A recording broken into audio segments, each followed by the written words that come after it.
नारी निंदा ना करो, नारी नर की खान, नारी से नर होत हैं ध्रुव प्रहलाद समान। कहा भी गया है कि यात्र नार्यस्तु पूज्यन्ते रमन्ते तत्र देवता।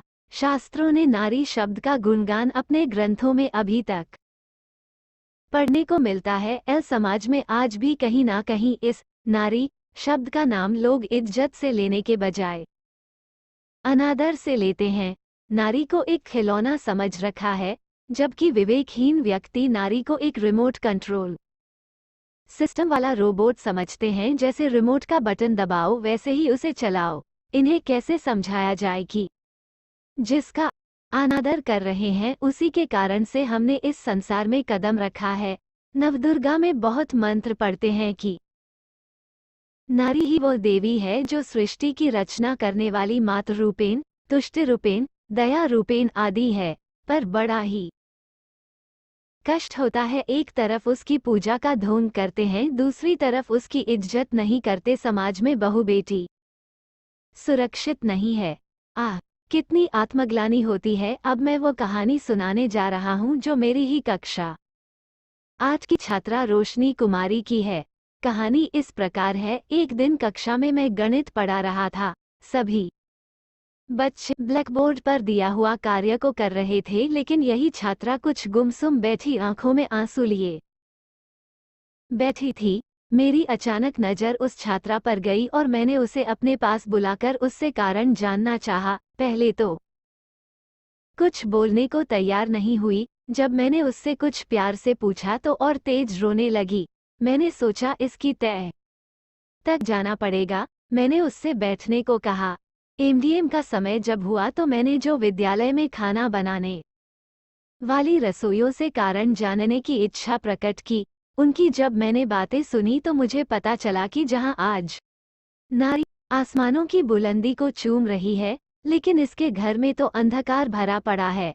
कारण का पता ये चला कि रोशनी 5 बहनें हैं, कोई भाई भी नहीं है। उसके पिताजी प्रतिदिन शराब पीकर उसकी मां को मारते हैं और उसे घर से निकालने की बात करते हैं और कहते हैं कि इसी के कारण घर में लड़कियों की लाइन लग गई है। इसका प्रभाव बच्चों पर इतना पड़ता है कि ना बच्चे स्कूल में मन से पढ़ पाते हैं, ना मानसिक रूप से स्वस्थ रहते हैं।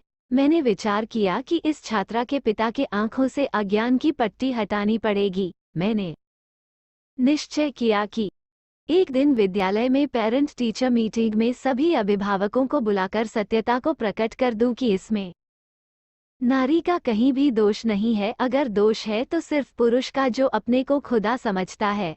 जैसे कि हर माह में मासिक बैठक होती है, उस दिन मैंने उस छात्रा के माता पिता को मैं स्वयं उनके घर पर जाकर किसी भी बहाने से बुलाकर लाया।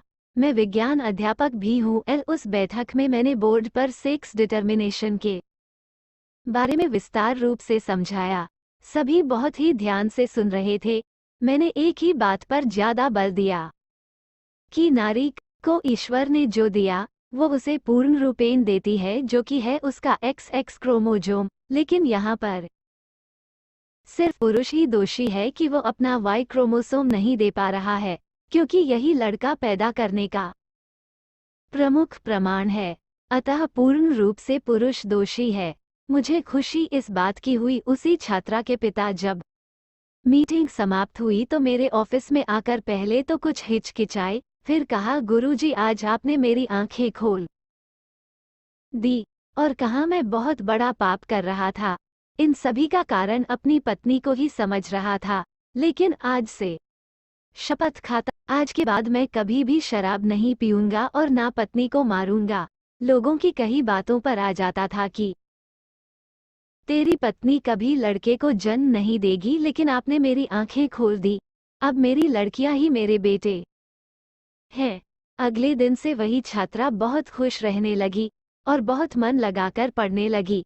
अंत में यही कहना चाहता हूँ, नारी का सम्मान राष्ट्र का सम्मान।